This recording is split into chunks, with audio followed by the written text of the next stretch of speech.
Anja, for being with us. Hey, I'm so happy to hear. Yeah, you Thank take the you. far seat over there. So Anja, you know, thank you so much, and looking forward to hearing all of your comments. And we've got a fun group out here of international people that are anxious to hear what you have to say on the economic lens around the world. So one thing about authoritarians is they're more efficient than we are in democracies, but they're efficient at making good decisions and bad decisions. So they're equal. Yeah, exactly. So they were very efficient at implementing the one-child policy in the early 80s, late 70s, and now you have over 30 million young Chinese men without a wife. A little bit of a problem. Mm-hmm.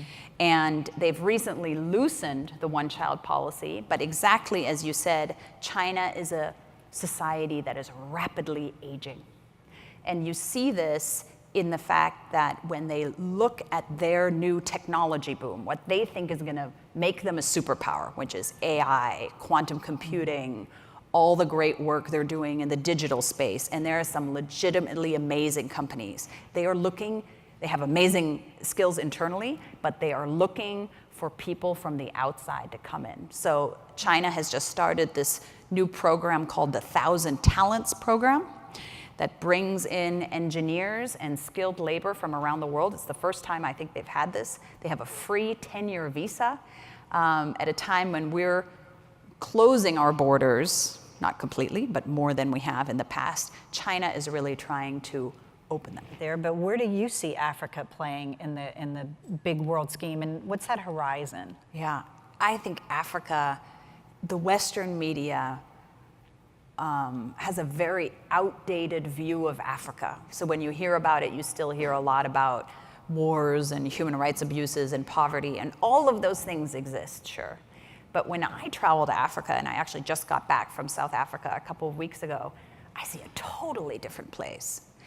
A really modern place. A place where people are entrepreneurial, where infrastructure is being built. Now, I don't want to oversell it because there's still enormous problems, but there are really two Africas here. They're the young, cosmopolitan part of the world Africans that are starting cell phone companies and M-Pesa, which is now one of the biggest payments companies, and on and on. And they are just really separate from the conflicts of the past and want to move forward. So I think in terms of the number of expats that are moving to Nigeria, and not just for oil, but for other businesses, people moving to Cape Town, people in Kenya and in Rwanda. There's a little tech enclave in Rwanda. Who would have thought that after the crazy civil war that they had there 20 years ago?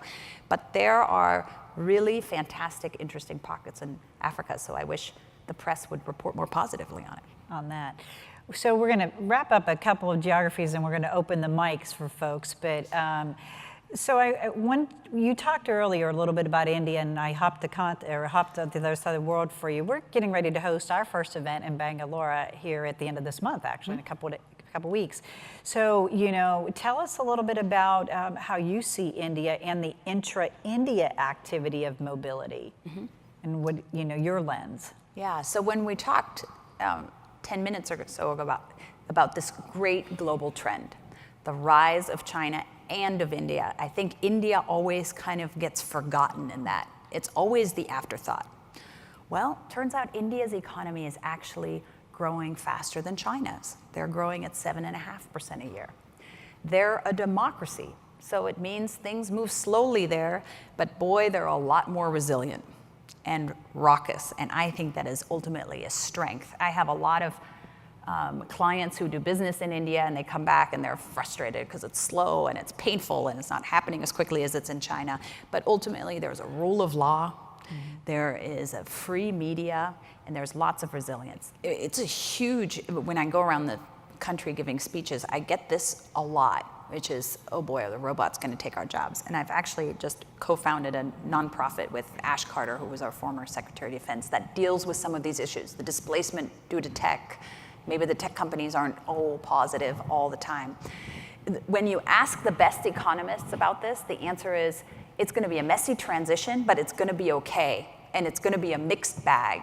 So someone said to me recently, The internet replaced a lot of jobs, but it created a whole new job categories that no one ever knew about. Who had ever heard, in the 1990s of a web designer or a UI person or any of these things? They just didn't exist.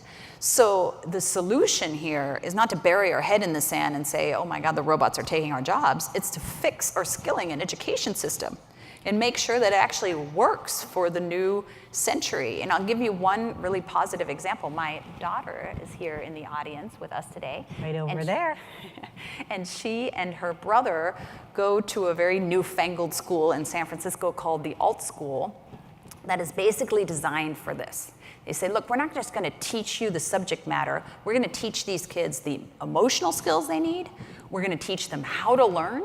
And we're going to teach them how to be intelligent and flexible and have a growth mindset.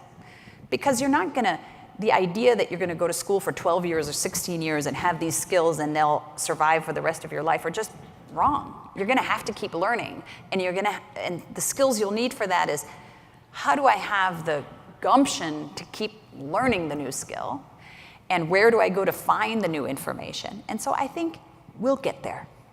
And I think ultimately, if we can all pull together as a country, what drives me so nuts, and I've tried to be non-political up here, but I can't watch TV anymore. I don't know how all of you feel. But to hear people screaming at each other on the right and the left, I just think, gosh, I'm exhausted. And I'd like to have some people talk some sense in the middle and actually start solving the problems with education. Oh, Thanks. hot dog. Hallelujah. There you go. Yeah. So here's to the common sense middle, and that includes all of you, and let's tackle these problems and get on with it. So thanks very much.